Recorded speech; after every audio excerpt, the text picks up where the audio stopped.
Are you living in a two-dimensional world? Are you living in a three-dimensional world? Are there four dimensions? Are there five? Have you heard of this perspective, this way about of viewing things? Because we're going to talk about it, and we're going to address well, first of all, let me say, I think this should be fun. I want this to be a fun live stream, despite the seriousness of the times we're in under a Scorpio moon. I'd like to talk a little bit about the culture, the world that we have been growing so used to, and hopefully can cut each other a little bit of slack and a little bit of grace as we talk about some of the cliches and platitudes that are ever so common, particularly in our spiritual, how shall we call it, contemporary, not mainstream, but miscellaneous mainstream. Yes, I don't know what we can call it anymore. And for the few folks that are already here, I'm so glad there's already some participants in the chat, considering this is another spontaneous live stream. And real quick before I get into it, I'm very curious how 2026 is going to go, because I was curious about 2025. Let me tell you, we had no idea how 2025 was going to go, and I had some higher expectations. Aquarius can be expressed in far more inspiring ways than necessarily Nazi concentration camps, but that is an Aquarian phenomena, which is why I've been in hypervigilance since the start of this year. I am familiar with the territory, the power dynamics, dare I say, the souls themselves, as we are all in this together time and time again. So yes, you may even have a sense of familiarity with certain souls. I'm hearing a reverb from somewhere. I don't know where that could be coming from. Very mysterious. Oh, you know what it must be? I must have, fixed it. Don't want that to be distracting in the background. All right. So we are obviously in such an insane fracturing of realities. I was calling 2025 a reality war. And what was very, very predictable, I must say, disappointingly so, is that when the world was going to get into such a stressful, particularly a mentally stressful period as it has in 2025, I think we're more adapted. I think we're a little more normalized at this point. But what is predictable is in such times, people go out of body. And no group or demographic of people does this better than the contemporary, non-mainstream spiritual community, for lack of a better term.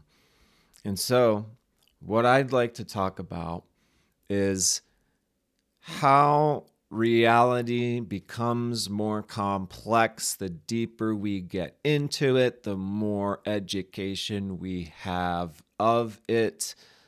Dare I say, the closer we get to it, the more we decide to live. Even that in itself is a choice. And no, I don't mean in the unaliving sense, though that is a theme that can be coming up at this time. By the way, all attendees are welcome to be fully participating. I have a feeling this will be a bit of a smaller group this, what is it, Tuesday evening? Yes.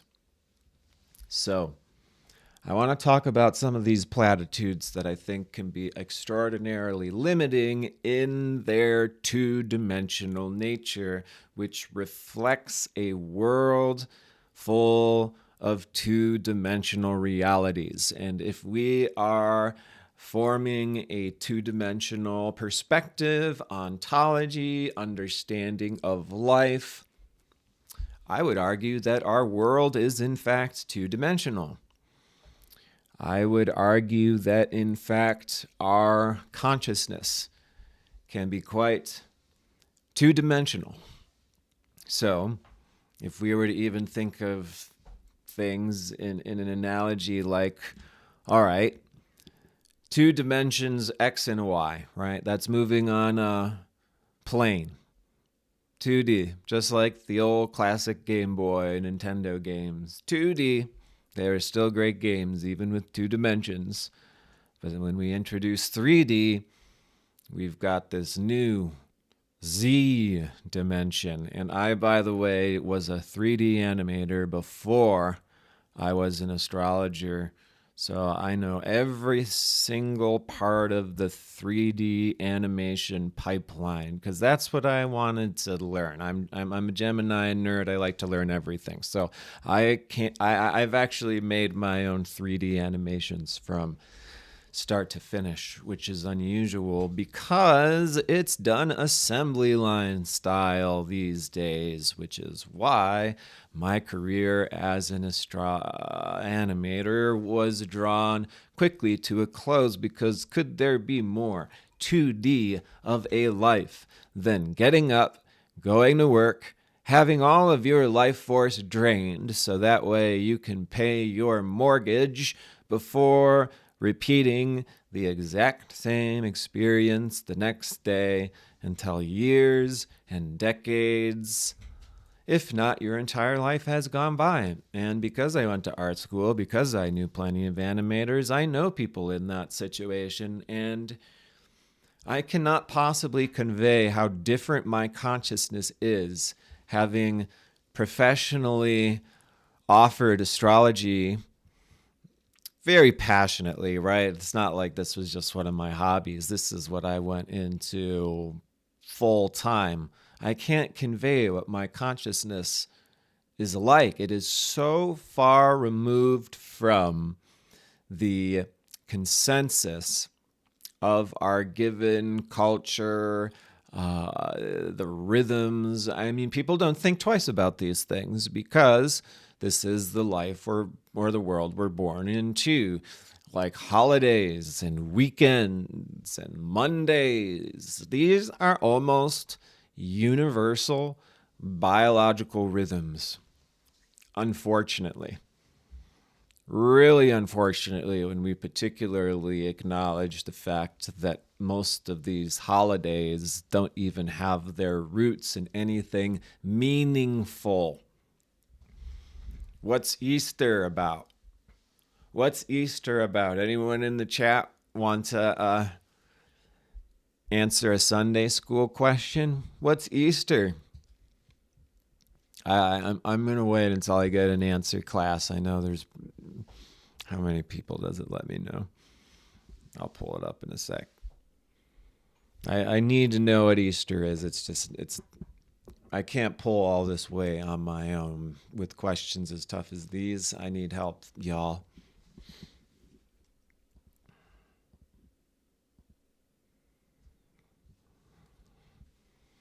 If I don't get an answer from Easter, y'all, I mean, I might just have to spend the rest of my night here. Just being really, really aggravating. Shea says demonic. Well, that's an interesting way of putting it, for sure. Maybe an abridged version. Easter is supposed to be the observance of the day Yeshua rose from the dead. Thank you so much, my dear Rosewater. And it's great to have you here, by the way. We've got a few familiar faces here. And here they come. Resurrection, Easter. ashamed to admit religious but don't know specifics. And that is not something to be ashamed of, because that's the point of this whole live stream. The world we live in is 2D. It is a avoid complexity, because complexity means things can go wrong. And if we make things as 2D as possible, then we can put a lasso around it, and we can know when it's daytime and when it's nighttime. That's how mankind has evolved. And we can call it patriarchy. We can call it how mankind has evolved. This is how we've evolved as a species. This is how our brain works, through polarity. How do you think? Do you think about anything if there are not two dual objects through which to compare? Who and you are having a conversation, and about what? Is it a thing that's probably defined with boundaries in between the form and the formlessness, and the form probably defines what that thing is, and you could probably even describe how it feels using a whole sort of dichotomies of polarities, such as it's fluffy versus hard, it's cold versus warm. So this is how we experience everything. In a way, life is 2D. It's made out of all of these poles, but the more polarities we bring together, we find that it's not as simple as just dialing one seesaw back and forth the way so many of us in this two-dimensional flat earth world would like to say, I am a Christian. Have any of you all encountered one of those? I am a Christian. How about one of these? Have you ever encountered one of these? You are not a Christian. Wow. Based off of what? I mean, seriously, I'm asking, have you all ever experienced that? I imagine some of you have. It's pretty common. I hope it's not me being told that I'm the only one that I'm not Christian for insert some rule or regulation that was probably written by some power-drunk king in the 1500s. Easter's actually a very sacred time. That's why it's an even interesting example, is it not? Springtime, birth, creation. Is creation relevant to life? Why are little kids chasing around an Easter bunny? Well, we know why. Because the pagan traditions were steamrollered into a monocropping of religion in the same way normal wars are fought. So my country took over your country, my religion took over your religion. So it may have had meaning before, but now that my religion won over, we're going to, we're going to sap any and all meaning from these older, more distant, more different traditions, of which we usually say are bad because we're Christians. This whole duality of good and bad pretty much is the two-dimensional world. I think this is how most people evaluate other humans. And I know that there are many, many people, I should add, who inherently trust the good in humanity. And I've had many of them as clients. And we've had to have some difficult conversations sometimes. Because even the most advanced gurus like Paramahamsa Yogananda, he did not believe in evil the first part of his life. How could he? He had the Sri Yukteswar as a guru. He's learning all of these insanely spiritual things surrounded by God men. What experience of evil? did Yogananda have? He did not believe this was possible in a creation coming from God. And Yogananda did get his lessons. And he did end up writing about the nature of evil because it was part of his life's curriculum. Even Yogananda, a very advanced third stage spiritual soul. So complexity is closer to reality than simplicity, which is more comfortable. Because when we can ride something off, we don't have to pay attention to it anymore. And so the actual strategy, the technique, the approach that is being used by most people most of their lives without even ever hesitating to ask the question once, how are we orienting our entire life? Is it not to shake the focus of all that interferes or distracts so we can create the boundaries to preserve our day-to-day biological rhythm, which is Taurus, which is Venus, our heart, and it is what we ought to do. To a certain level, because we have to make room for the opposite sign of Scorpio, which, as my fellow evolutionary astrologers know, is seen in very high regard because Pluto is the force of evolution.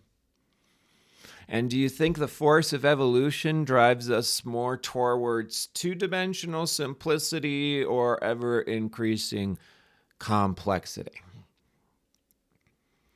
And what that ever-increasing complexity isn't something darker or scarier, but rather something that is more evolved. It's more intelligent. It has more options than two crayons in the crayon box. Think about a crayon box with 1,000 crayons versus your little crayon box you get at Applebee's.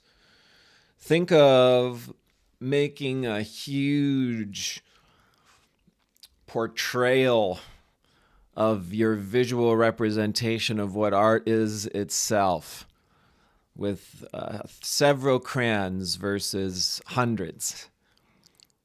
And thank you so much, Mark Lingerfelt. Whenever someone donates, I'll offer a salute because the chat when I do a live stream is one of the ways people can easily donate. So thank you very much. And I didn't mention, so I'll quickly do this announcement. Y'all know how I am with these announcements and all.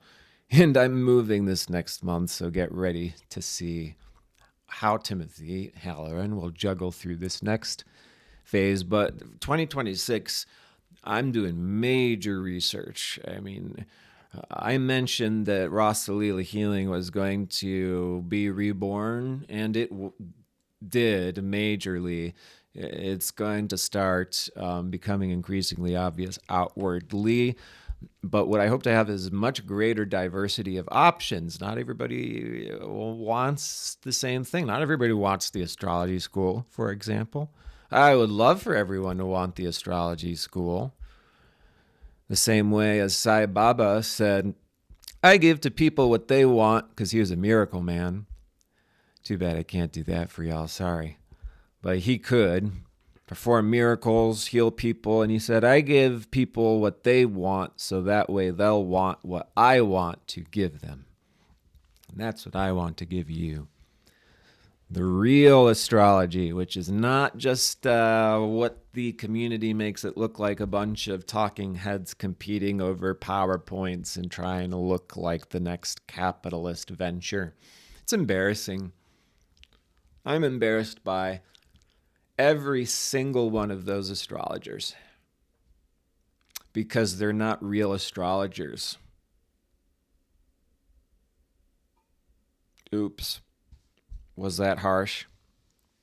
And I can pretty much tell you none of those so-called astrologers like me. Can you imagine why? as I sit there and just look at them like, oh God, oh God.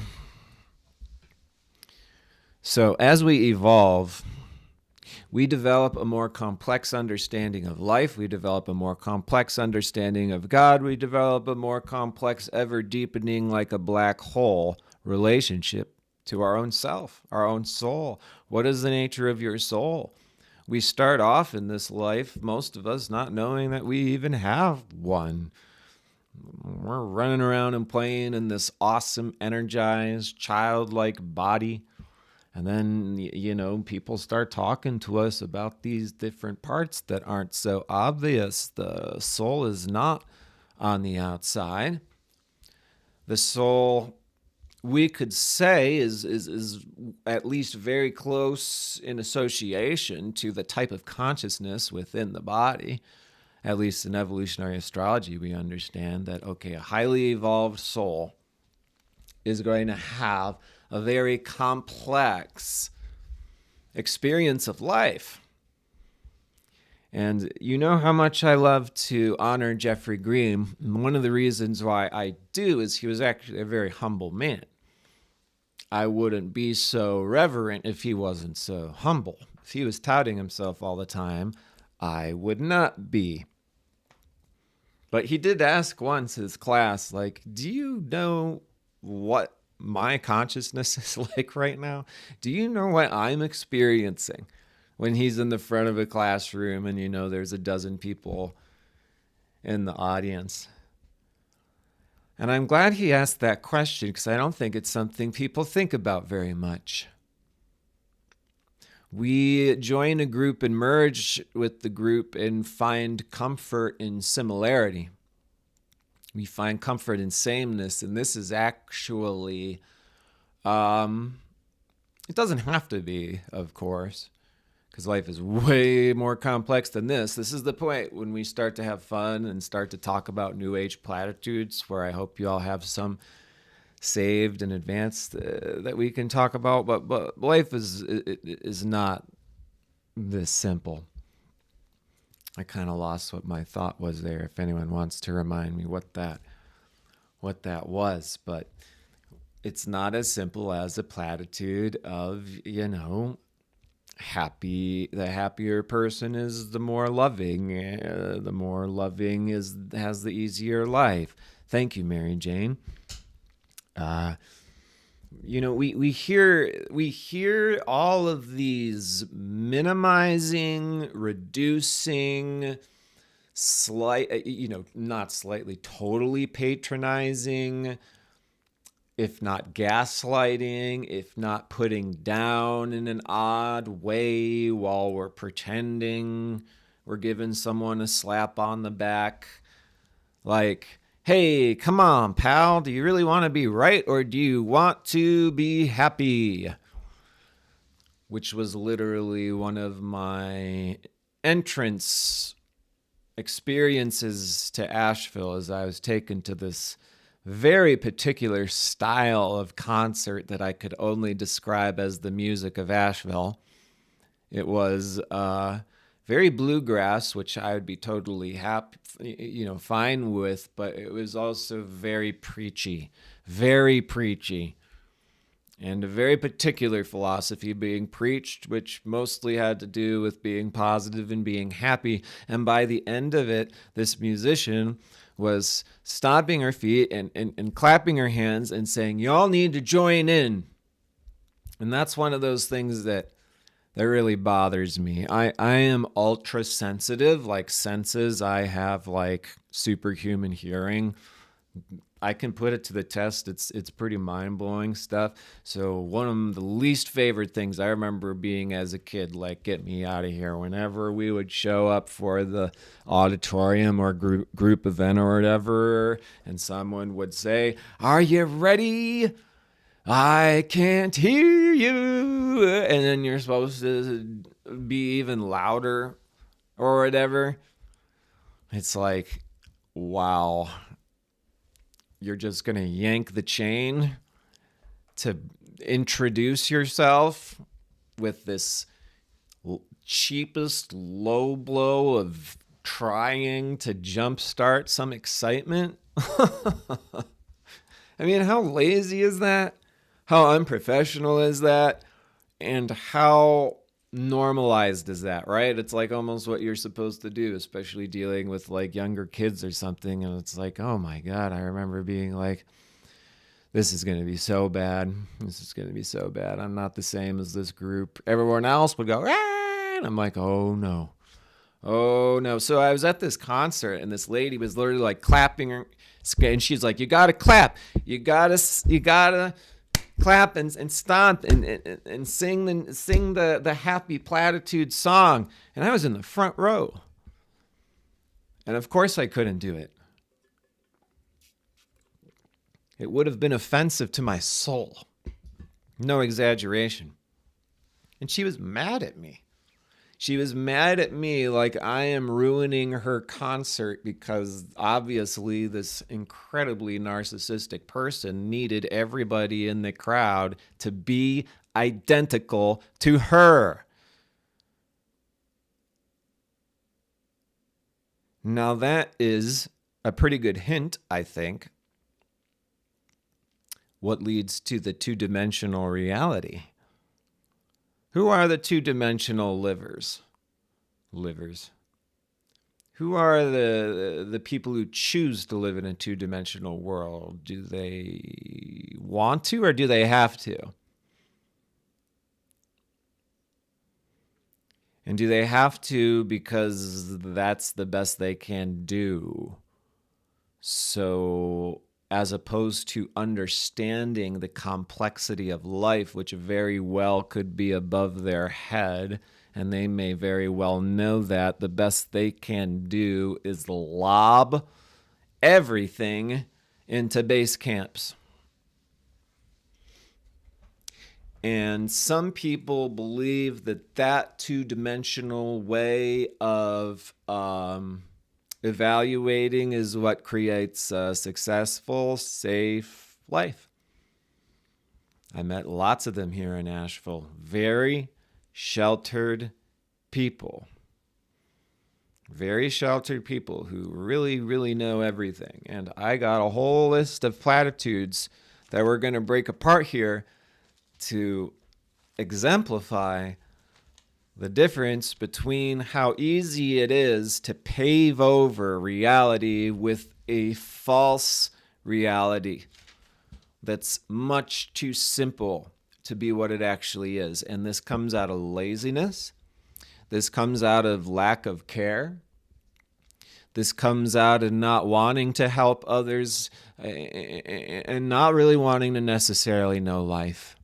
Because there's a lot of people who do not want to know life. They orient their entire lives to avoid life. I can't imagine the horror. The people who try to run the most from life end up being the ones most afraid of death as well. Because if you've lived an unfulfilling life, do you think your death is going to probably come through in, birthday cakes and round of applause once your soul recognizes its own self? And I don't know about before birth. I don't know about after death. I don't proclaim to be one of those folks who is telling you about my angelic guides and what heaven was like during my near-death experience or anything like that. It's about understanding where we are and what we're working with, which is more than magic, more than astounding, so rich, so mind-blowing, so fulfilling, so exhilarating that if we were to see it for more of what it actually is, if we were to get closer to the more complex, realistic life, I think that the experience of ecstasy is a natural response, which is why we're not experiencing it. We'd fry our nervous system. So we're actually evolving from two-dimensional living, two-dimensional thinking, two-dimensional everything, which changes your entire consciousness to experience a two-dimensional reality, into evolving into, yes, becoming aware of different dimensions. For example, two dimensions, as we said, X and Y. You can go forward and back, you can go left and right, and if you got a joystick, you can go in between. That's two dimensions. Now, is someone with two dimensions able to recognize a shadow? If they're on the dimension of plane, X and Y, can they see from a higher vantage point that shadow?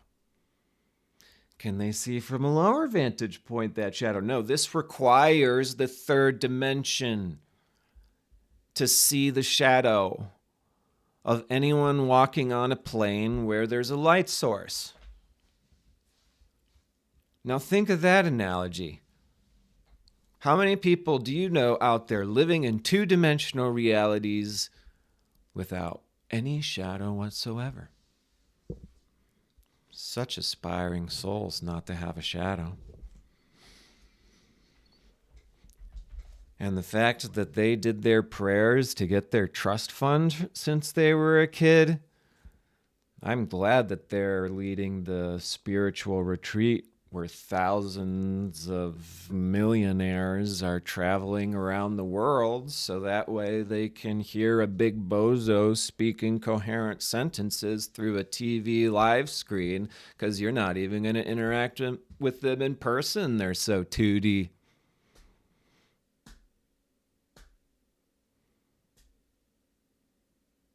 What did it mean when Yeshua hung out with the prostitutes and tax collectors? Is it because he liked to hang out with bad guys? Those were very controversial jobs for good reason. The tax collector, I don't know. I don't know if everyone understands what that connotation was like. It was almost like a bit of a mafia middleman was the tax collector. And do you think when Yeshua was hanging around the prostitutes and the tax collector, he was saying, "My dear child, you must stop your horrible perversion of sexual expression"? Do you think he was going up to the tax collector, "My good sir, you must stop this abominable work," which would be replaced by anybody as soon as you leave? This is the world in which we live. That's the reason why we don't veer away from the actual human beings that are in all places and doing all sorts of different things in life. And you don't know who those people are until you form contact with them. And we should be smart because, as I said near the start, I have worked with a number of clients. I was one myself. People think I was cranky and mean in some of my YouTube videos. That comes from a very two-dimensional way of seeing life. Oh, this guy isn't expressing some anger on his YouTube channel. It's because he's dark. He's mean. Oh, yeah. That's really, really good evaluation. Never mind the fact that he was spending his 20s raising someone else's child, working my ass off to send her to private schooling. That couldn't have anything to do with the frustration I was experiencing. You see, people who have it so easy in a sheltered, you don't know what it's like outside of the bubble where everything's getting served to you type of way, you can't understand reality, and you should not therefore put yourself in any teacher authority position. If you want to attend all the ayahuasca workshops, I highly suggest you do. No one is needed in those workshops more than the sheltered. And that's not a mean thing. I was raised sheltered. I didn't choose that. I have a south node in the second house. I wasn't allowed to go anywhere. I had to go to church every single weekend. My father did not let us talk in the car on the way back and home from church. Sheltered. I was always trying to get to anybody, anywhere else, which slingshot me towards my moon's north node, as it always goes. So, no, we don't say, oh, sheltered equals bad. Sheltered is a dynamic we want to be aware of, so that way we don't spend the rest of our lives stuck in some chicken coop, right? Right? Is this all making sense? We've got good comments. Nothing I feel a need to repeat, but the vibe I'm getting is that we're all on the same page with this. So I want to take this into a fun direction because, I can always spin, and I can get deeper and deeper. And by the way, I'll go ahead and give myself a really solid pat on the back for one of the best qualities a human being could ever have, to be able to increase the meaning of life. That, to me, when people can increase the meaning of my life, do you know how rare and special that is? I can't think of anything more spiritual than that. Who did that better than Yeshua? Who did that better than the Buddha or Krishna?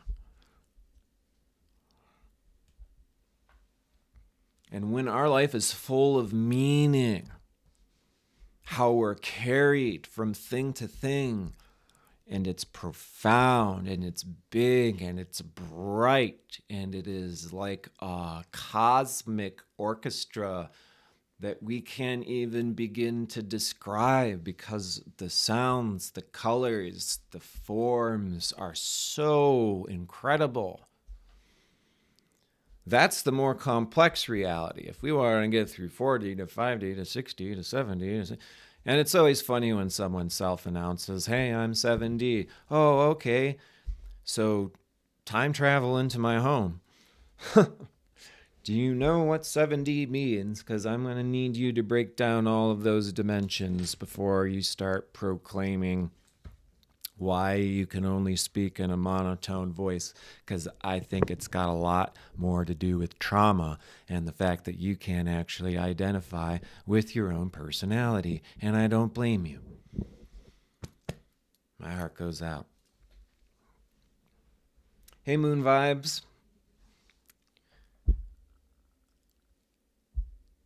Reading some comments here, see if anything can come through. Yeah, anger's not mean. I mean, anger can be mean, and yeah, I can be mean, and nobody wants me to be mean to them. Fortunately, that doesn't happen often because people don't treat me as much like a huge pile of shit the way that they oftentimes did, especially as a child.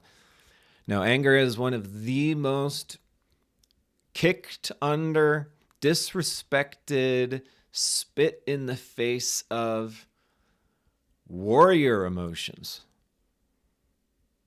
Who are the angry people besides the gladiators, the football players, the warriors?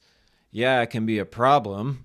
They should probably go fight a war or pick up a sword or learn some of this, that, the other thing. But anger is a sacred emotion. And anger becomes problematic not when we honor it, but when we don't. Anger becomes problematic when you, like poor old Timothy, was raised to have no freedom, no feelings, no comforts, no emotions, in no way to be able to express, therefore, what's going on inside. That type of anger can become very problematic because it doesn't know where to go. It doesn't know what to address. And then it can circle around and around and become abusive. But anger, if we honor it for what it is, it's informing us something needs to change, and just change it. Usually it's about distance. So if we don't listen to our anger and stick around, angry us or angry them, that's when the abuse takes place. Can you say more about living in 2 dimensions? Yeah, I can say a lot, because this is where most people are. Are you a good guy or a bad guy? Who asked the question? Let me see. Leslie, are you a good girl or a bad? Are you a good witch or a bad witch? Maybe that's the wrong term. I've really had some harsh lessons recently.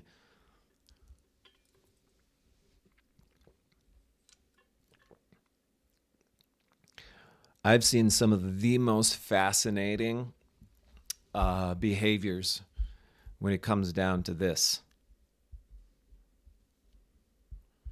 People would murder a man in cold blood to be considered a good person.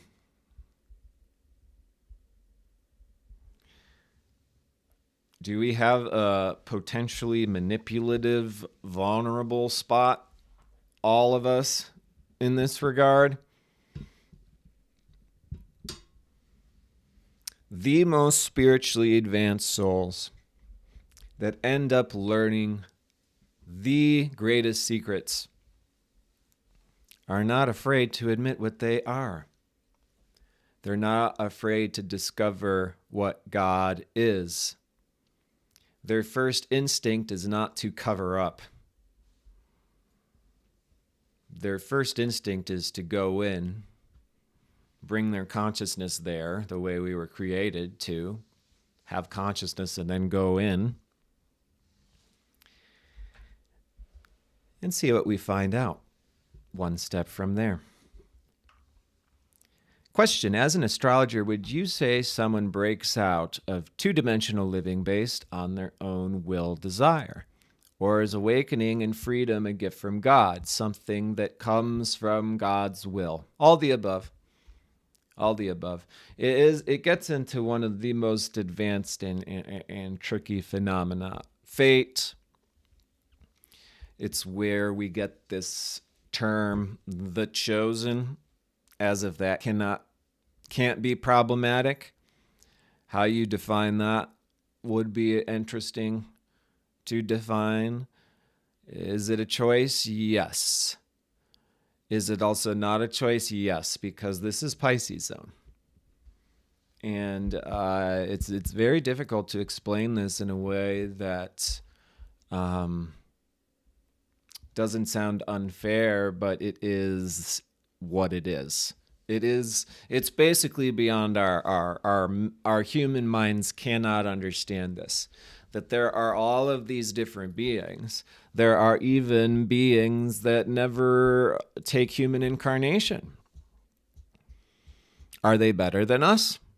They never ever have human incarnations. And then there's some souls that go through this journey. We serve different functions for God. Is one better than the other? I couldn't tell you. They're just different.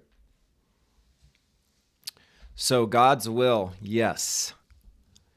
And our own desire, yes. So, to put it straight, can you have the strong desire to know God if God didn't allow for you to have that? And yes, we should do everything we can to cultivate that. That could in itself be the most important quality. With the second most important quality, keeping our associations with those of similar high integrity, because this is actually where I see most souls lose themselves and stay in 2-dimensional, never grow up, TVville, and then we're supposed to cover that up and say we lived a successful life and we did absolutely nothing. That's the horror. The horror that many souls will experience millions of times before they begin to wake up are the lives they've wasted. How could we know that we were wasting lives until we learned? Because we didn't feel good when we did our life review, like there was something missing. And I think we get clued in.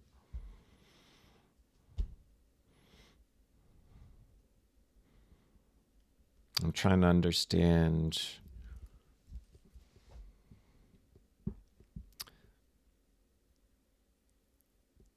I don't think I'm supposed to be here to learn anything. I changed my... This is actually one of the things we could talk about. I changed my mind because I see more clearly the further Neptune goes. I changed my mind away from an object. I'm not sure I follow blue, but if you could rephrase that, it does sound really interesting. So I would love to know what it is that you're sharing here.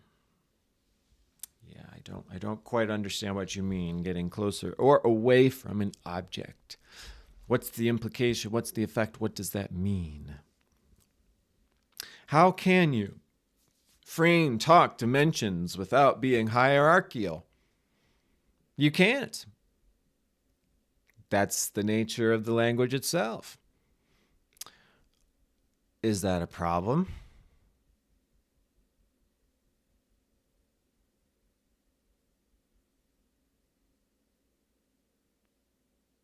Do we want 2D to be the best?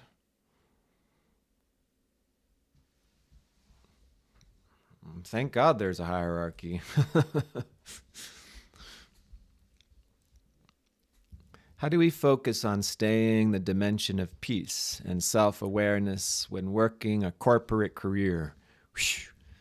Corporate careers, dealing with family. When we finally get a holiday, which happens once every decade, working a corporate career, and then you're expected to spend that time with our God-forsaken family. Oh my God. I'll be honest, my entire extended family thinks I'm an asshole. My entire extended, I'm sure my grandma or some people who I'm a little closer to, but my entire extended family thinks I'm an asshole because I stood up for myself. I have a narcissistic family unit on both sides. And I was just supposed to be a cinder block just like them. And if I were not doing exactly what they told me to do every moment of every day, just like how it was in childhood, that was supposed to continue well through adulthood, and I'm the biggest asshole in the world because I refuse. Last time I saw them in July, I saw all of my aunts and uncles behaving exactly the same to their parent. Whip me around, Daddy. Whip me, Daddy, whip me. I'm going to get that shiny golden star. I'm going to inherit the mansion. I wonder if there's an issue of daddy issues, if not a full-blown psychological crisis going on in certain places of the world. Mm-hmm. So how do we focus on staying in the dimension of peace and self-awareness when working a corporate career? What I highly suggest is you have to reframe, because we have to work with what we have, obviously. So easier said than done, and please, people, when you see these silly Instagram ads where the guy or the girl says, I have manifested this mansion because of my positive manifestation skills, just block them. Just block them. I want to see those types flushed down the toilet. I'm sick of it. I really, really hate that type of hypocrisy. Hypocrisy is really a way of getting to me, because that's kind of close to evil to dress something up as the opposite of what it actually is. And that's what that shit is. So if you feel bad, like you haven't manifested your mansion when Bozo with a trust fund thinks that he did because he's a narcissist, be glad you're not a narcissist. Because even though that guy may seem like he's living his best life, he ain't feeling much. The grass is always greener, I tell you. Why does everyone in America seem to loathe the holidays and hate family and extended family? Does anyone else want to answer this question for Lotus? There's very good reasons. It should be obvious.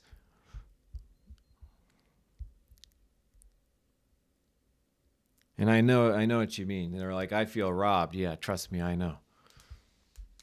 I'm all about astrology because what astrology would do is bring meaning back to our lives, not just doing birth chart readings so we can understand why our life and why we're experiencing everything we do, including the most difficult experiences. It would give us time.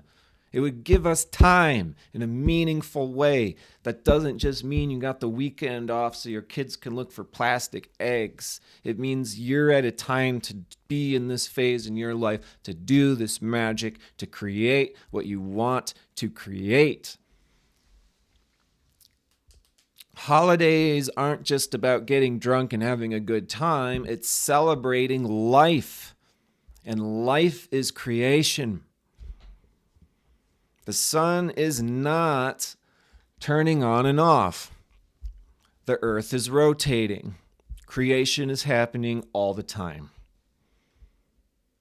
So yeah, the programming that I'm talking about here, this programming is what keeps us imprisoned in two-dimensional lifestyle for too long. We're at a time where things are starting to change, but most people were forced in two-dimensional cubicle types of lives into their second Saturn return. That level of conditioning is going to take you the rest of your life to break out of. And I don't mean to say that to make anyone feel bad, because it's worthwhile and it's not like it doesn't follow you into your next life. It does.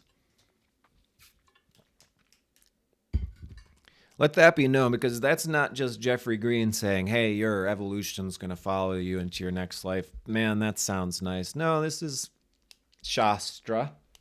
That is considered authorized spiritual text. Krishna says you will take nothing into your future lives apart from your spiritual evolution, apart from your relationship to God. So if you cultivate a relationship to God and develop that, which is going to lead you out of a two-dimensional world.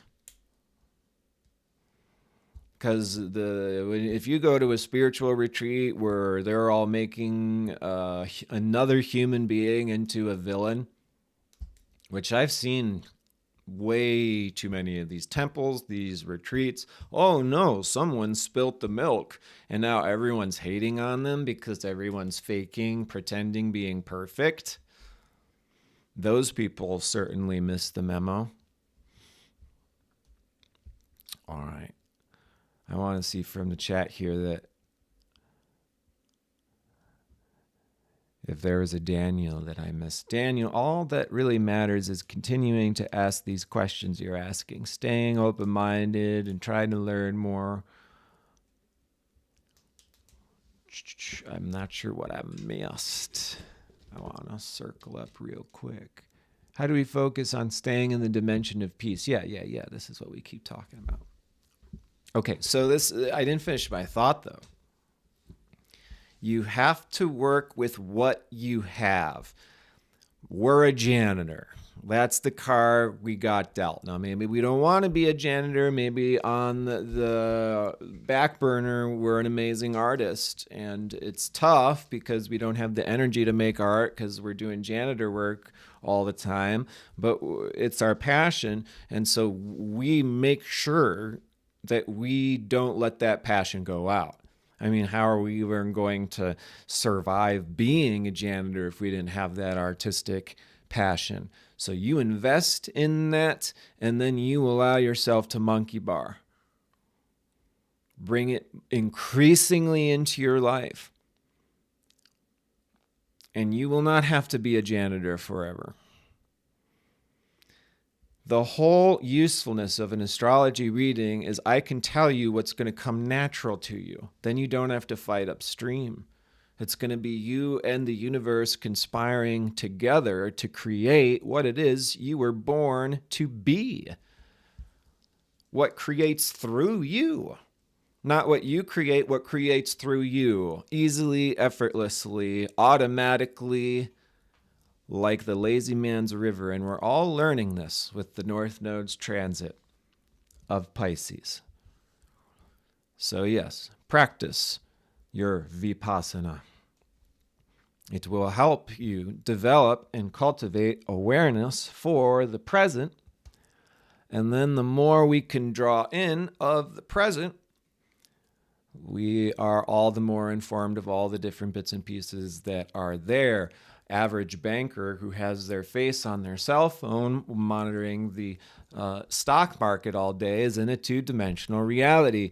Are they smelling the roses, taking in the sun? Are they hearing the story that if they heard in passing would have changed their whole day? Ram Dass put this really well. He said, if you're obsessed with sex, you're gonna notice all the brothels. If you're really hungry, you're gonna notice all the restaurants, right? So first of all, we've all got needs. Yeah, you got to eat. I don't know so much about the brothel. Maybe it could be different for everyone. I don't want to pretend I know what someone else's reality is like. Find out who you are to create a life that doesn't seem like work. And while you're in between, which almost all of us are, your work is your service. Reframe. Reframe. Reframe and utilization are two of the most powerful magical processes you could ever use. Utilization means you use what you have. You got handed a bunch of coal on Christmas because you were a bad boy.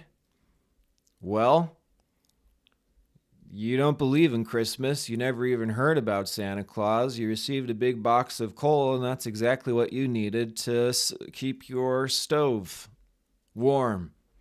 And what a great day that was. That's utilization. That's using what we have. If you have an enormously powerful critical mind, am I in a reading going to encourage you to soften your mind? Am I going to tell you to start speaking fluffier? Or am I going to problem solve with you outlets to utilize your powerful mind? What am I doing here?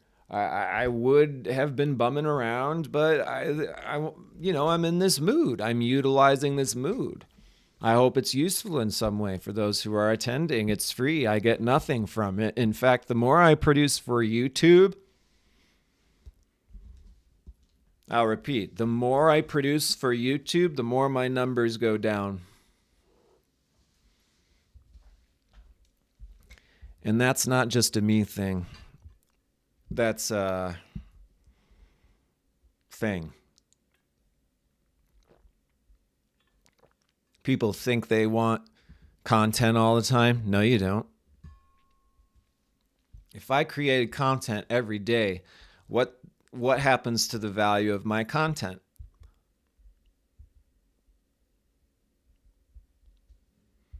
Do you see how the 2D world can be very misleading? The world of numbers Could be very misleading. The certification behind your desk in a rather two-dimensional. I used my parents' money to go through school, so I'm qualified. And now everybody, when I introduce myself, I say, hello, I'm Dr. So-and-so, and feel like I'm a real smarty guy. A lot of people are just going to live these two-dimensional lives because it's the best they can do, and I wish the best for them. Hopefully they won't find their way. I mean, they won't.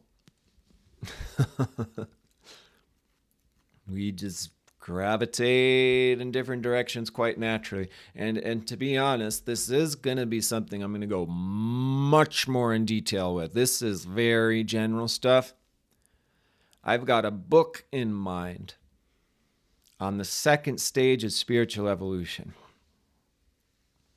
Because from what I can very easily see, people have no idea what the second stage of spiritual evolution is. And the third stage of spiritual evolution is when you start to encounter figures like your Ram Dasses, your Amas, your Buddhas. They're a little bit up there, but you know what I mean.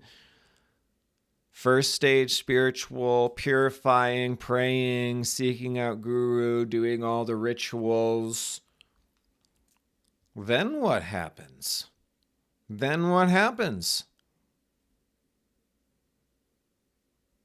Does anybody know what the second stage of spiritual evolution is at all? What it looks like, what the experiences are, what the lessons the soul is struggling with, how those lessons are likely to be thrust upon the soul for evolutionary purpose. It's interesting. Lotus wrote The Descent. Yeah. Yes, and in a much higher dimensional way than the descent of the first stage spiritual, because you begin spiritually purifying in the first stage. You do your mantras, you go to your churches, you tithe, you focus on good things, you start to generate good karma. And I'm not going to open the whole can of worms for the second stage spiritual. It deserves and needs a book, and it needs to be written because people in the first stage spiritual are almost always terrified of people in the second stage. And will, even in a very two-dimensional way, cast upon such second stage evolved souls. That means in between someone who's practicing spirituality and a guru, someone's in between, can scare the living pants off of the so-called spiritual person. And there's reason for that. It gets very, very complex. That's again why we do need to have this novel written. Long story short, if you're in a 2D world, what does a more complex world look like to you? Can you understand it? What does it look like? If you're living in 2D and you're starting to experience a higher dimension, you know? And I do think it's the right analogy because this is quantum physics. Fourth dimension means that if we're experiencing 3 dimensions, it means like beings can pop in and out of our reality without us knowing how because of a wrinkle in time. Dimensional fold. That's how this stuff works. Do you think that souls that are evolving into higher stages of spirituality may be encountering such phenomena themselves? And what would that be like? Now, again, the point is more two-dimensional, more simple, the our world is, which is created by our orientation to it, the more unknown and therefore the more scary generally the rest of the world tends to be.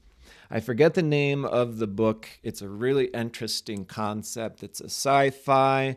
I don't remember the ending, so forgive me, but there was a general premise that there were these extraordinarily evolved, advanced extraterrestrial souls, and they appeared to us humans simply as terrifying demonic beings. And that's because we couldn't fathom them. That's how we interpreted them.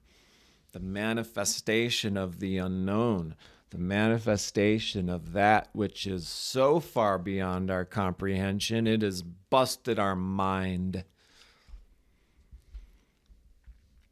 Have you ever read from the Bible the experience of someone meeting an angel? An angel is what? A higher dimensional being, yeah? And that's the really cool stuff, is there's different ranks of angels, right? So this complexity and these higher dimensions, this isn't new. These are no one's brand new ideas. Like, look at all these different angels. There's seraphim and cherubim and guardian angels. You got these guys, right? With all of the wheels and the eyes. Now, does that make a lot of sense to you? Because it kind of does to me, to be totally honest. All right, let me check in with the group, and then we're going to start to talk about some platitudes here, make it a little bit more fun before we close up for the evening. And we've been talking for just over an hour here. This is a great group. I wasn't expecting a lot of people to show up, and you've had some really excellent feedback. Jeff Wolf Green describes one placement, a tarantula on the table at a cocktail party. I have not heard that one. Does anyone know what Rosewater's talking about? That one's new to me. Sounds like a Scorpio thing to do. Y'all are a bunch of fake fucks anyway, so fuck your party and y'all suck, and Aunt Jemima just filled her diaper and it smells like shit in here now. And then everyone gets mad at the Scorpio person as if the room doesn't smell like Aunt Jemima's shit. Oh, isn't it fun being a messenger, particularly for Pluto? Who would want that job? In a world so two-dimensional, having a shadow is supposedly making you an evil person. Do you know how fucked we are as a species right now, that most people live that two-dimensionally? How long ago did the witch trials happen? They happened locally here. They happened a century ago, a little bit longer. Why? The why is we needed other people to blame, because if they're the bad guy, we're the good guy. That's as two-dimensional as shit could ever possibly get. Are we that far away from that time? Have we even left that time? Or do we still need scapegoats to blame because we're so insecure in ourselves? We have to set up this most atrocious demonstration to nobody that proves nothing, and somehow make some people feel better about themselves.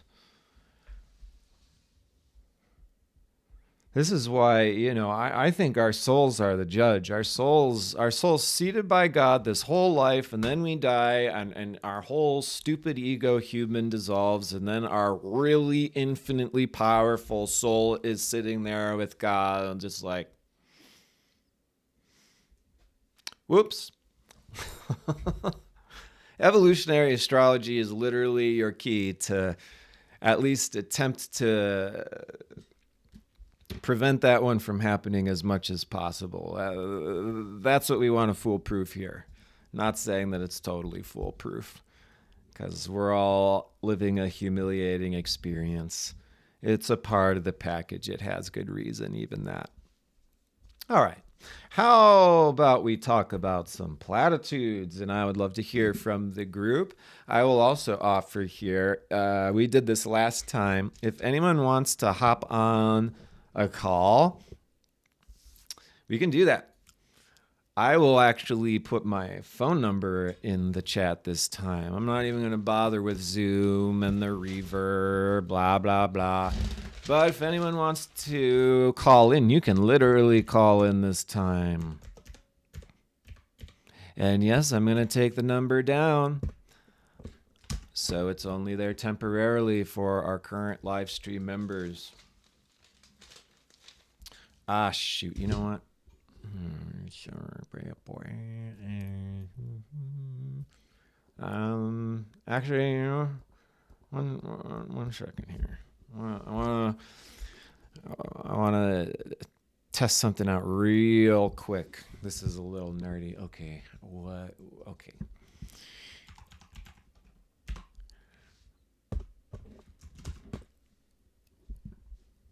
If y'all ever want to talk privacy issues, by the way, I've been regularly putting this out there. Every single one of you who has not hired one of these websites, whether it be Privacy Bee, Incogni, Delete Me, it's not expensive. Get one of those websites. 2025 was unprecedented. It was the greatest data leak that's ever happened, and it's not good. It's really not good. Okay, what I'm looking for, which was like a really cool... Can I search? Why can't there be searches? Here we go. Okay, I'd like to test this out first of all. So I'm going to put a new number in. And let's just see what happens if someone wants to give it a try. All right, I'll put it back in the chat here.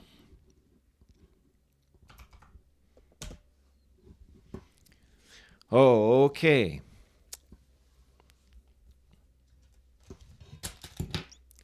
I have two different colored eyes, slightly. Sometimes you can tell. All right, who's ready for platitudes? Like, hurt people, hurt people. Have you heard that one? Hurt people, hurt people.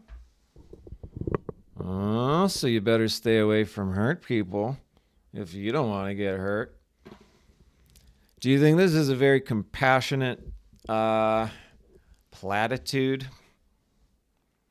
Hi, Fur. Fur is not getting enough attention these days. Hurt people, hurt people. How about real people live more than those that don't?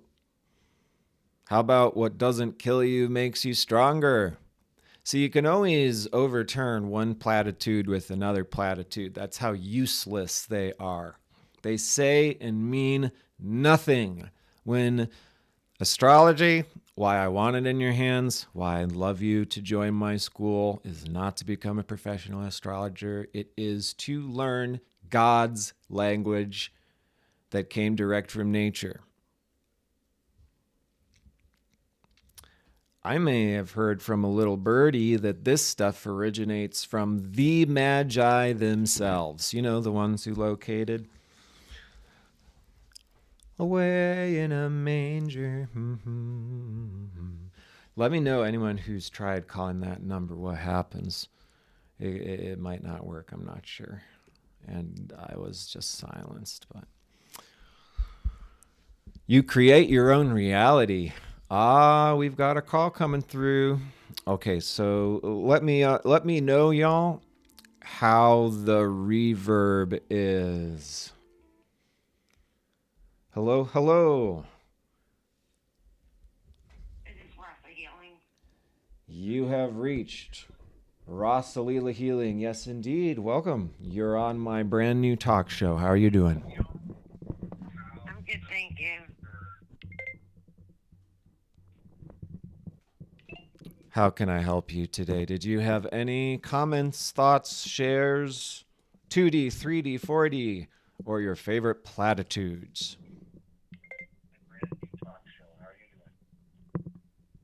I'm good. Hello?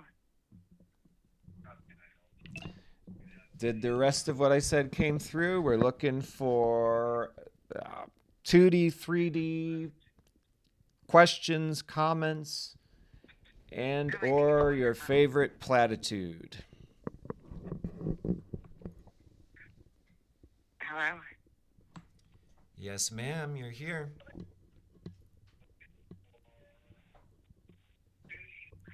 Uh, I think the show's fantastic. Thank you very much. Thank you. You've got a fantastic vibe yourself, and I hope you have a wonderful night now, okay? All right, thank you. You're welcome. Ideally, folks who got something to say. Oh, do you? All right. Remember when I dubbed you Young Magi? I've been dubbed so many times. Yeah. I have authority. Yes, they are the best cats. She is something. I've never known a cat like her. She is inseparable from me. Like, usually cats are much more autonomous. Like, they go off and do their own thing. If I go to the bathroom, she follows me to the bathroom. We wake up together, we go to bed together, everything. It's wild. She is an extension of myself. She is my first official pet of my own. Again, we're talking about platitudes, just having fun. Would love to hear anyone who'd like to call in. And by the way, how was the reverb? It sounded like there was a little bit, there's always some adjustments to make here. Someone let me know how that was with our caller, and there's always welcome. Anyone else who wants to call in, you're welcome to. And it's cool that that number worked. Interesting. Okay, so platitudes. You create your own reality. Yeah, how do y'all feel about this one? This one I think is maybe one of the most debated, controversial, gets people upset. Uh how dare you say I don't create my own reality? Of course you create your own reality. I'll be right back. I'm grabbing something from the fridge.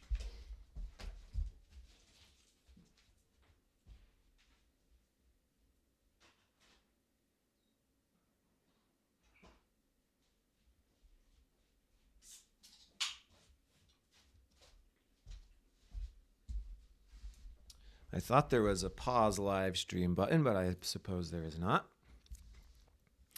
So, what advice could you give to someone with Pluto in the first house in Libra? I could give you the best advice, my dear. And so please sign up for my forthcoming Q&A, Saturday, November 22nd, 11 a.m. Eastern Time. And my dear, if you cannot make our live Q&A, that is no problem, because you can always post a question to our Q&A forum, even if you're not in a live attendance, every month. That is, every single one of you can receive a mini astrology reading from me every month in my Q&A. And it's always funny to me. Well, do I get a transit reading? Am I going to buy a progression reading? Should I get a relationship reading? That's the only one that is different from my other readings because it takes longer. No, I look at it all. We're only going to look at the transits. We're only going to look at the... It makes no sense. That's like a red flag in itself. All right. So what do y'all think about you create your own reality? Anybody want to say something, share something, call in? I wish I could like turn on. There's going to be so much better stuff in the next few years. I'm going to be on top of it all, y'all. People who believe that you create your own reality don't have much of an idea of how karma works or what karma is. And it's more than just karma, too.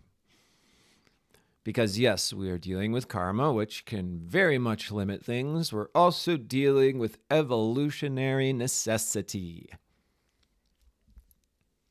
You create your own reality. Who is you? Which part of you? Is it your mind? A lot of these jokers that I think are honestly harming people, which is why I use the insults appropriately. I don't like people who harm others. I think a lot of these jokers do with these silly ideas that you use your mind to program your reality. No, what we would love to do is to break the broken record of really horrible, mental derogatory thinking, which is a completely different phenomena. It doesn't mean you fucking manifest a cotton candy castle. All right, we got a call. Hello, who's there? Hello, hello. Are you calling in? Yes, good evening. Can you hear me? Yes, I can, and it's great to hear you. How are you doing? Thank you so much. It's so good to hear you. I'm Elena. I actually reached out to you a few weeks ago when you had a live where, you were dealing with people with, intimidation tactics and all of that. And I wrote you those messages, like long messages, and texted you. And so it's really good to see you and to hear that things are a little bit more gentle these days. Well, somewhat, right? I wanted to briefly talk about creating your own reality, if that's okay. Please do. So, Great as discussion. someone who has, I'm sorry? No, I'm sorry. It's a good discussion. Yeah, I think it's funny. As someone who has, actively worked on themselves before it was trendy or sexy or encouraged. Someone I've been doing this sort of work for a long time, from my teenage years actually, and now I'm 33, and I've worked with different quote unquote gurus, behind the scenes, thinking that we're all working towards a higher calling or harmony or, a win-win, or just almost like throwing myself in this world of spirituality and manifestation and energy work and whatever you want to call it, priestessing, right? All these concepts and these beautiful ideas. And not knowing, not having enough discernment, not having enough self-awareness, not being cautious almost, and just testing different concepts, testing different methods while studying Jeffrey Wolf Green's work, while doing actual soul work. However, working with people who are well known in these spaces, people who are multimillionaires, who preach love and light, who are well respected for decades, right? People whose names we know, stuff like this. So creating my own reality, right? I thought I knew what I was doing, and I thought that having pure intentions or something like that, I thought that that's all that it takes, and that I was what's that saying? The road to hell is paved with good intentions. That's kind of how I feel now about creating your own reality, because definitely second stage spiritual evolution is very much surrendering and a descent and a humbling of sorts, I believe. And I can see how my own karma had been the, like the foundation for this work. Having Pluto and Scorpio in the 6-7 house cusp, and Taurus, Sun, Venus rising, and Mercury opposing that, square Saturn in the 10th house with Chiron and Leo in the 4th house. Creating my own reality was very much a demonstration of my own grand fixed cross. And I'll just leave it at that. What do you think about all that, Timothy? Could you elaborate as opposed to leave it at that?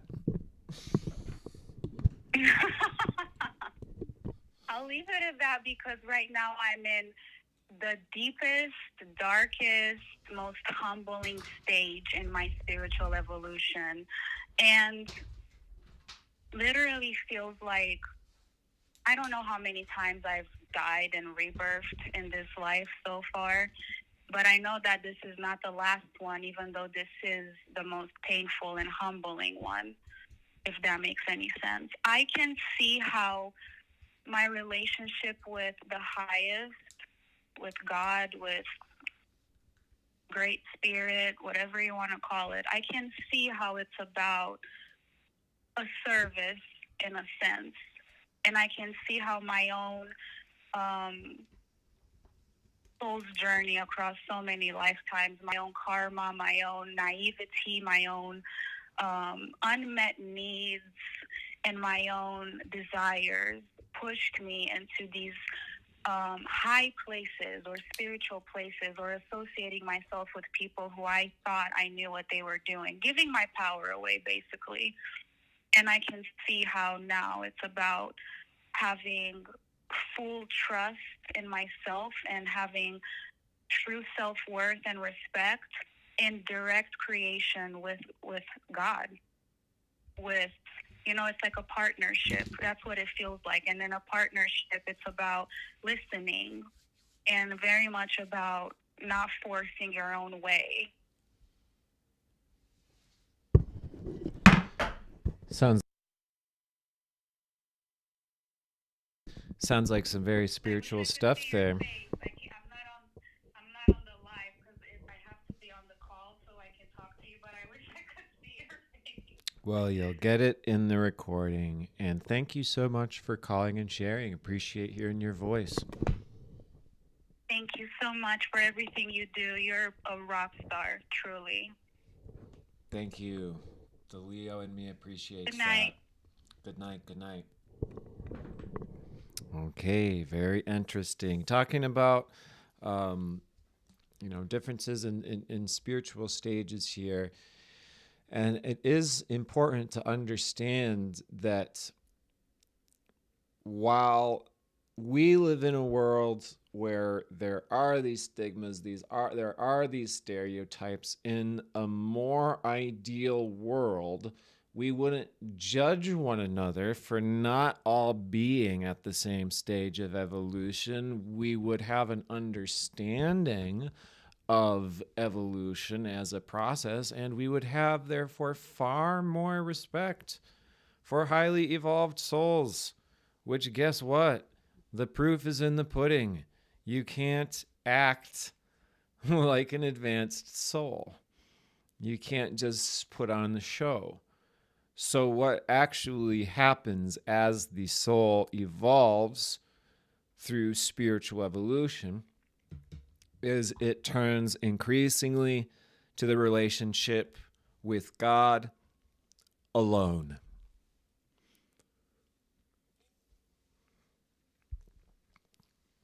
How many of you are on a God alone journey? Just curious from the the chat feedback. Anyone? You and God?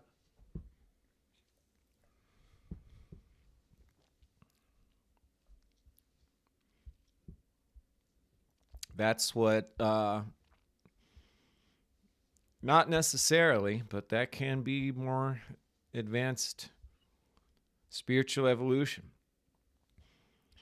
We should have respect for souls that have faced things that we can hardly comprehend. But we don't. Instead, we fear them and we project onto them via our two-dimensional reality that we've been conditioned is the right reality, the reality we ought to be running, the software we ought to have brain chipped. Therefore, the enigma is the problem. This is the consensus. And the consensus is almost designed as a system to keep the species stupid and from evolving. And these platitudes are excellent ways of saying stupid but evolving, just like the bumper sticker that said, would you rather be right or would you rather be happy? This is, again, introduction to Asheville stuff. And just everyone, of course I'd rather be happy. That's the right answer. Ironic. Ironic. I would much rather be happy than right, which is why I was the happiest Nazi Auschwitz ever had enlisted as a guard. Do people use their brains at all? Or do they just like to say what sounds nice? Because I didn't know how few of people actually critically think till lately, and it makes you feel a lot more lonely. It also brings people tight together, but there does tend to be this early part of, holy shit, I got to get out of this mass mind of idiots that are all two-dimensionally projecting their bullshit, their evil, their can't understand this weirdo, so let's try to hammer and nail him into being a construction worker, just like Dad.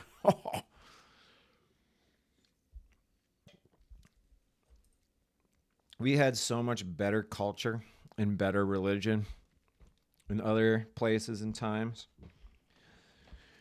There was one point I keep forgetting before we get to the fun, and that's that I gave this example. This was way before. This person may not even be here anymore. How do we take our frickin' mundane jobs and make it higher vibe? And I said utilization and reframing, which is true. And I gave the example for utilization. I didn't give the example for reframe, which is, say you work a service job. When I worked at Kohl's as a shoe salesman, I noticed that probably the toughest job in that store were the people who had to deal with the returns. Because there was a special type of lady who would go into Kohl's and make sure she touched every single object that was out. And then she would take her displaced rage out onto the shoe salesman, and then she would go to return her stuff and take the rest of her displaced rage out on the service returns people. Could that be spiritual work? What couldn't become spiritual work? There's probably some things that are harder than others. And few comprehend the power of the reframe. Every interaction that you have while you're at work is an opportunity for you to touch heart to heart in a way that can uplift that person's soul. And that's practice. which means when you go into work, yeah, you got this stuff to do, but you're actually practicing your service to others. Maybe you can bring a japa mala into work. That would be nice. Maybe you can make your work a meditative practice. All you need to take the most mundane Virgo thing in the world, Ram Dass said that your road to enlightenment could be crochet. Could be the most mundane, busy work in the world. You can spiritualize that. And do you know how? Anyone with the answer? I would love for somebody to, because there's just such a distinct answer. How do you spiritualize anything?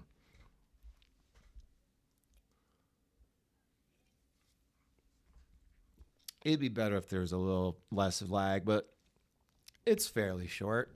Maybe it gets longer the longer we've been going. It's about 90 minutes.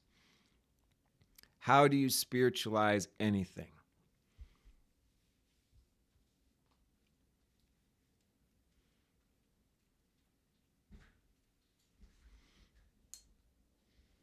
I don't want to have to do everything myself. You strive to be perfect in your work. No.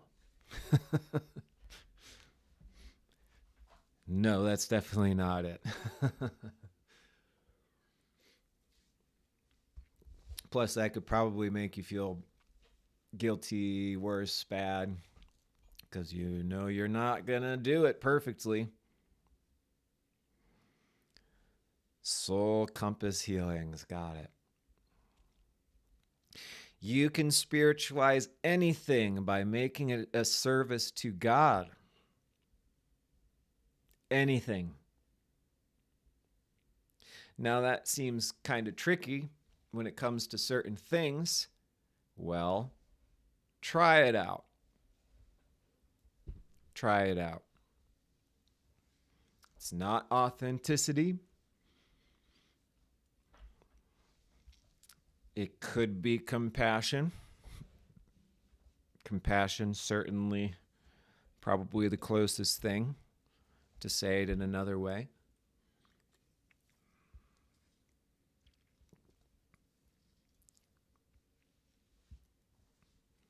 Letting go of biases is certainly a way of increasing and opening ourselves up to increased understanding. That's going to allow for greater compassion. That's going to allow for better interaction, but you can spiritualize. That's a specific word. I wonder if it's a real word. I think it actually is. To spiritualize is to bring the quality of spiritual to anything. And you can by making it an offering to God. It is a word. Elevate to a spiritual level. How about that? This talks about 2D to 3D to 4D to why don't we take it all the way to elevating to the spiritual level?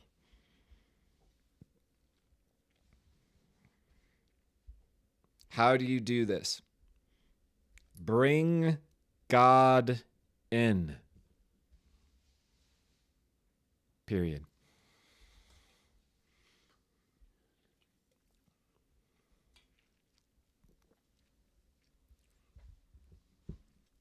It's easier said than done. You know, there's been lots of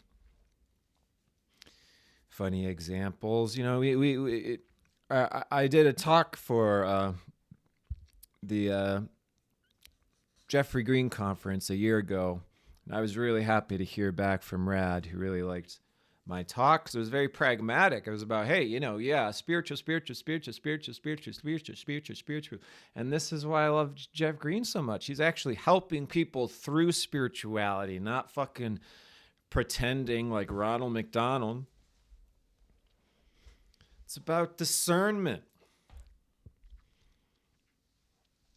Spiritualizing, bringing God in, and discernment.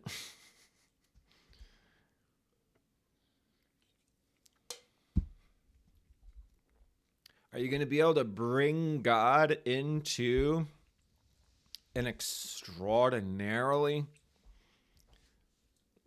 evil act? It doesn't really work, does it?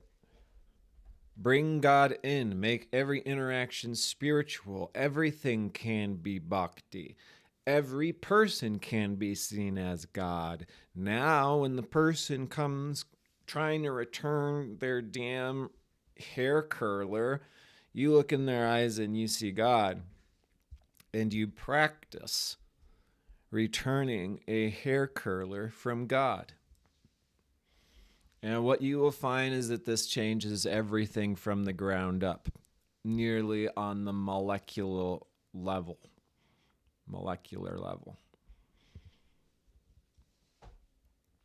This is where miracles can occur, where what could have chopped someone's head off ended up being a paper cut because we were in a spiritual mode as opposed to a two-dimensional looking for what looks good or gonna whatever game of Monopoly.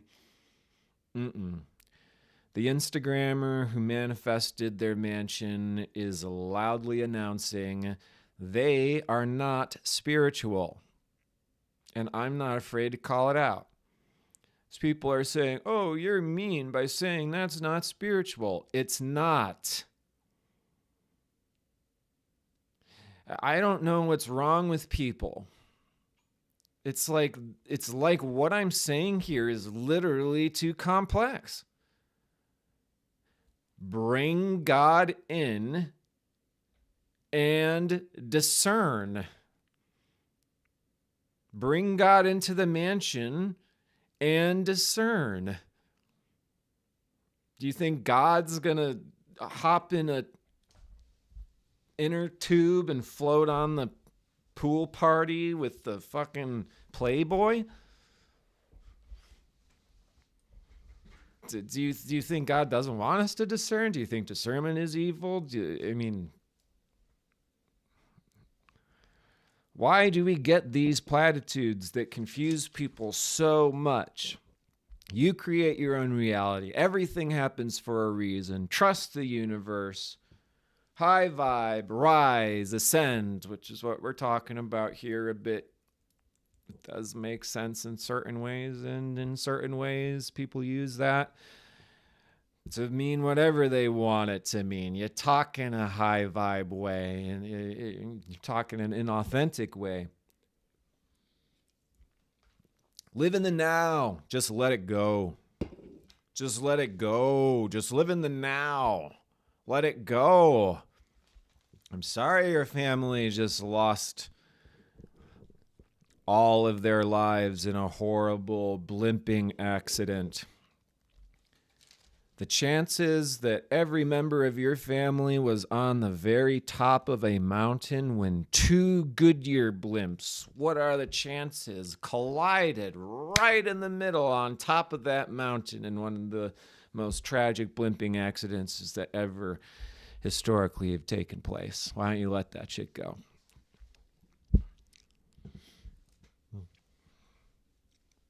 Just be here now. Oh yeah, God gets used. And then we face God and say, whoop. Did we think God didn't notice? Do we think God cares?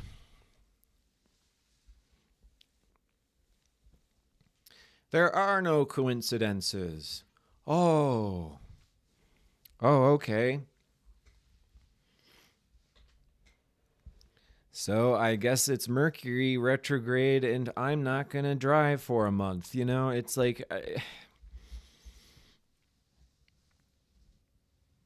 You're exactly where you're meant to be.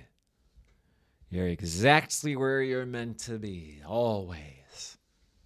Except for when you're not. And then you gotta be somewhere else. But don't it sound nice? To be exactly where you're meant to be. Now, we know what that is implying, right?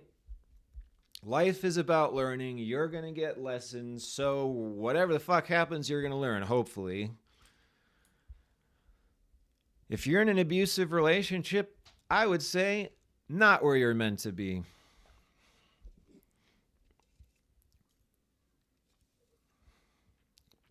Everything is a lesson. Everything is a lesson.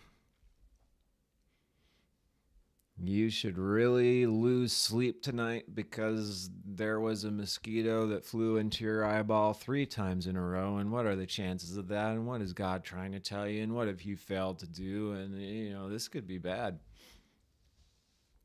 Everything has a lesson. Man, let's just try to make sense. Where did humanity's sensibility go? Oh, and this one's my favorite. The light worker stuff. That line to me is like one of the most aggravating lines. And I don't mean to make anyone feel bad if you've ever said it or think that I hate you or that you upset me. No. It's way, way too silly for that. But light worker here. Light worker here for duty. What does that mean? You're going to sprinkle on everything?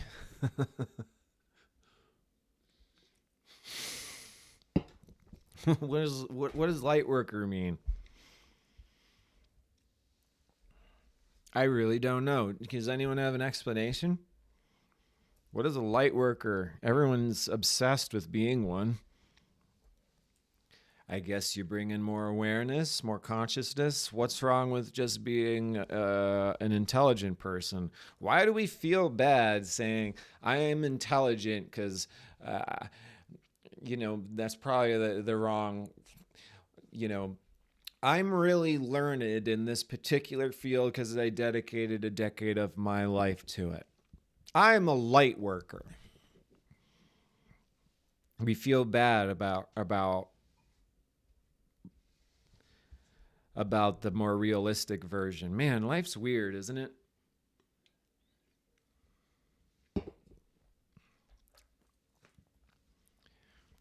Being a light worker means trying to be your best person. Really?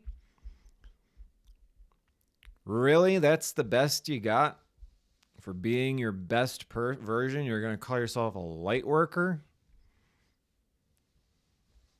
Sorry, I'm a Gemini, so sometimes the semantics is like, why?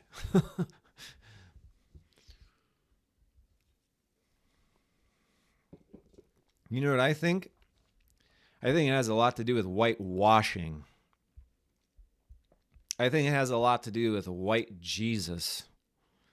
I think it has a lot to do with the fact that we saw light shooting out of his hands and all the stained glass.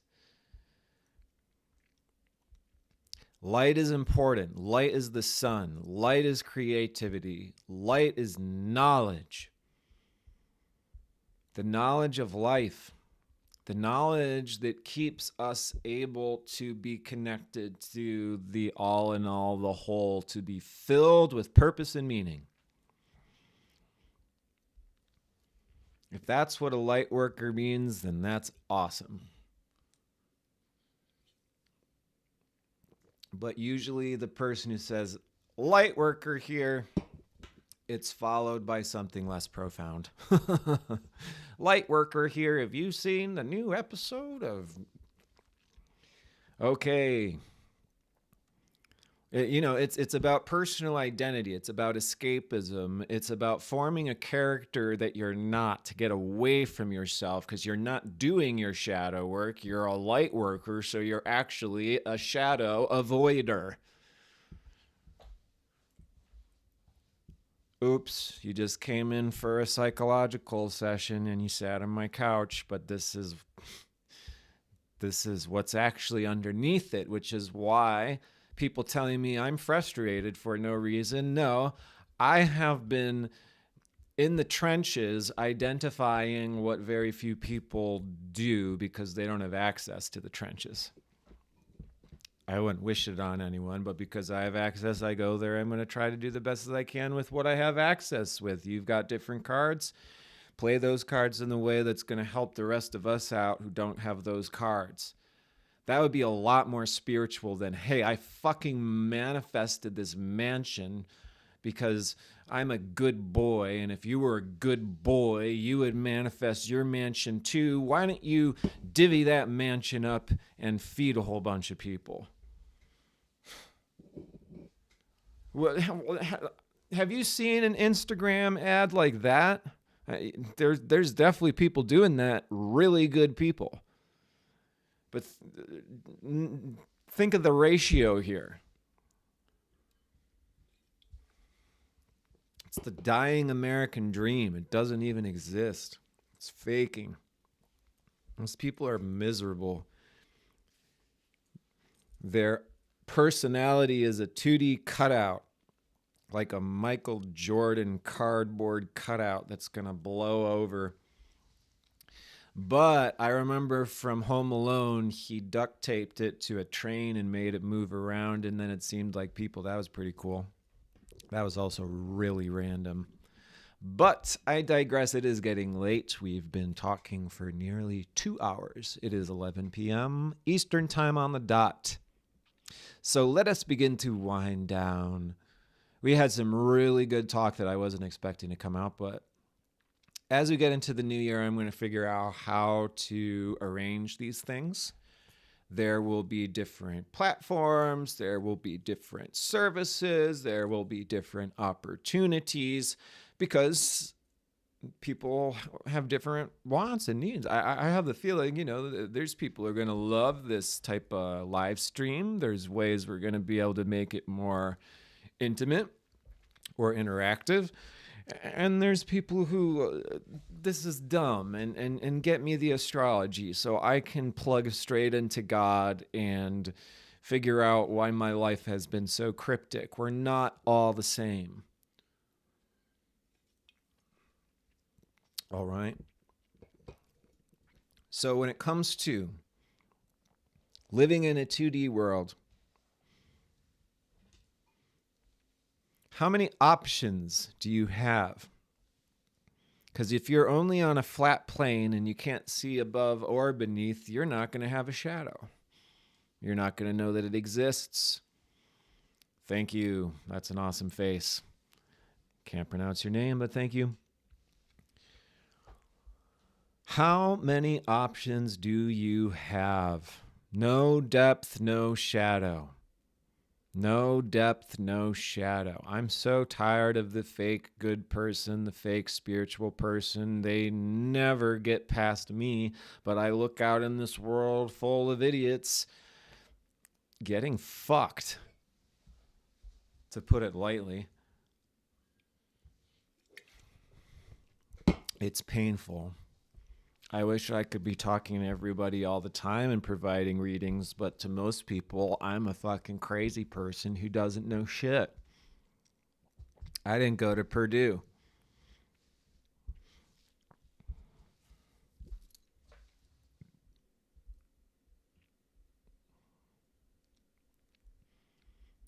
Yeah, generally the spiritual leaves the world. We're born into the world, we rise above the world, we learn to master the world.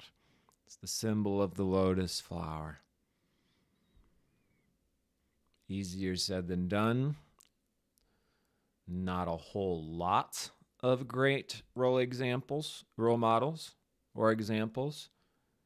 There are some really great role models and examples. My advice to you is tune everything but them out.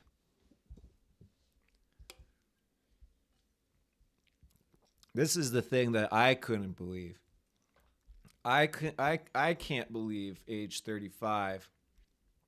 The people that I've chosen to make my idols and read all the books and learn all this stuff, fucking nobody is into these people. Nobody knows these people exist. These are the best people. Manly P. Hall, Milton Erickson, Dane Rudyar, Ramakrishna, Ananda Mai Ma, Neem Karoli Baba, Yukteswar, Yogananda. Surround yourself with these. They don't have to be in body. Not beings like them. Who's my favorite role model? Well, easy, Jeffrey Green. But that's because he's the most accessible. He's the most approachable. He's the closest to me who is farther along. And that is a really wonderful thing to have. Not that we've been side by side physically. So there's questions coming in, and I'm not quite understanding if you could elaborate more. Someone's asking, are you complaining? Sure. Gone for good. Who?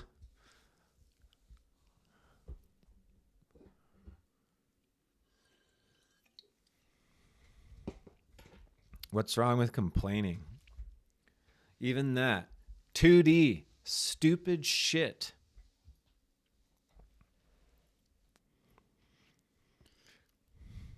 I love when people complain in the right way.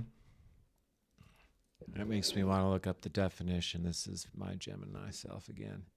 Because sometimes we take words that are perfectly good words and we damn them, like we haven't done that a billion times. A person who expresses dissatisfaction or annoyance about something. Are we going to say that's a negative thing?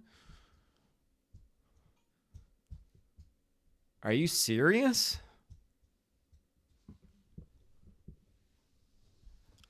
I get so goddamn annoyed when people complain about my complaining because it's hypocritical as fuck. But if you all want to see me complain less, complain more. Then I won't have to do it so much. Goddamn shit pisses me off so fucking bad. You leave me all the hard work and then blame me for it. You know why? You're in a 2D flat earth. You'll get on the right UFO for sure. I'm a passionate dude. I love it. People want to tell me my passion is wrong, evil, complaining. We're so fucked. If people who are uncomfortable around passion, you're uncomfortable around life.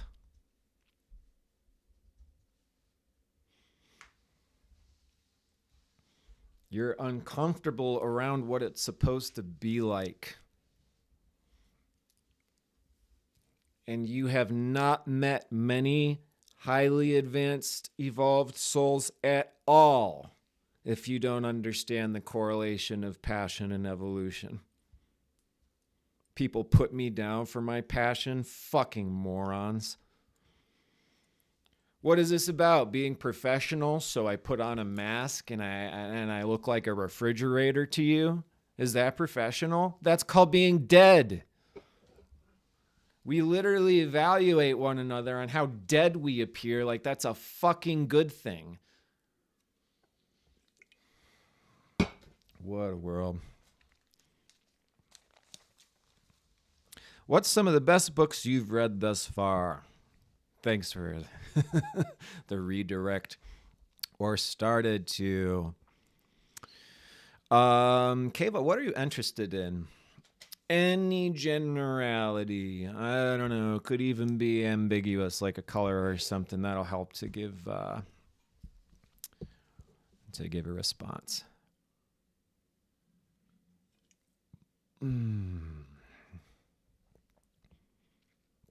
People forgot why they follow me? Really? I thought there were so many of me out there. I'm just competing with so many Timothy Hallorans that are just all identical. We finally realize it isn't us after all. It's them. Is how we can be spiritual. We are no longer angry when we realize that. Yeah, I don't know. That's a little cut and dry, but I think generally true. And I think that's a nice way of putting things when we say, yes, that's generally true, but could get a little tooty.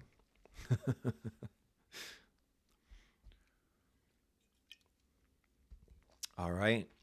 We're at the 2 hour mark in this live stream. Final questions or comments before we wrap up for this evening. And it's been a joy. There'll be more of these, and we'll talk about how to disseminate and connect and continue in the best way. And I'd love more collaboration, more input. I know there's more of us on the same page than just one talking head and a chat room full of usernames. Toltec, yes. Ram Dass. Someone asked me about good books. Whew. Personally, I've been enjoying the Devi Srimad Bhagavatam. If you're into the feminine. If you are one of the women into the feminine, get the book Lilith, Keepers of the Flame by Mary Blue. It's important. It's important. Best astrology book, Pluto 2. The evolutionary journey of the soul through relationships. Another fantastic astrology book, Demetra George's Asteroid Goddesses. There's wonderful books on magic. There's wonderful books on history. Everything is out there. All the secrets have been released. It is ginger ale with cherry. Thank you for asking. Post Manly P. Hall, who I recommended, read his first book. He was on fire in his 20s. That has a Keeper of the Flame type of title. I forget exactly, but Manly P. Hall. After what he published, No More Secrets. When people want to go on and on about the Illuminati, this, that, blah, blah, blah, blah, blah. No, it's all out there. So why don't you learn the information and apply it so that way you're no longer cowering in fear because of the big, scary bad guys that are doing the big, scary, powerful magic, and you combat it.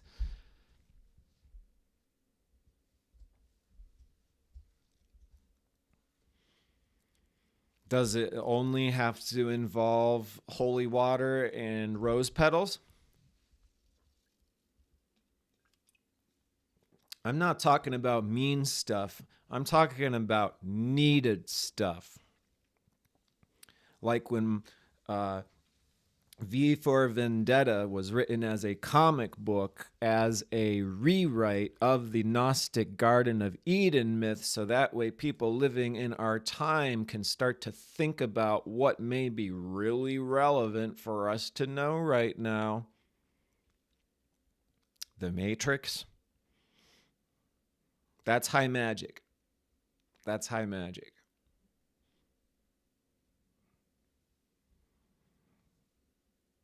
Think of the effect those things have on the entire collective and what it makes people start thinking about. And we have that potency.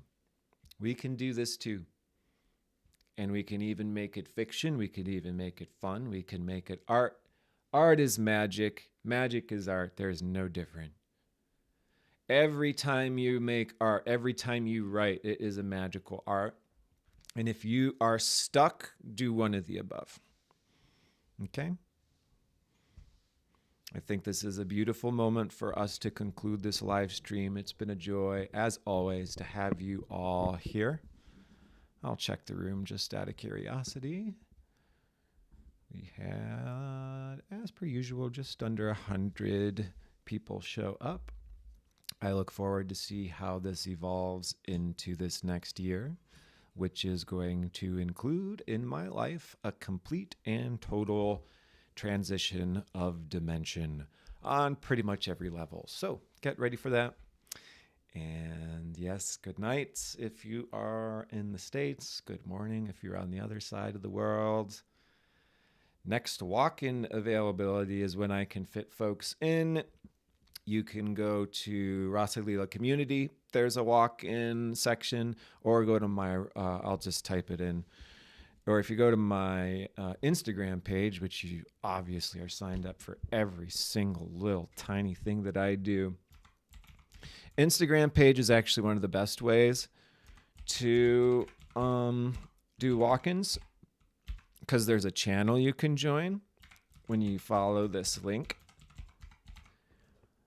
You go to, it's near the top of the page, it says channels, it says walk-in readings. There you can sign up, and if I have availability, I'm like, hey, if anyone can fit in for a reading, let's go. And there's amazing readings that comes out of that.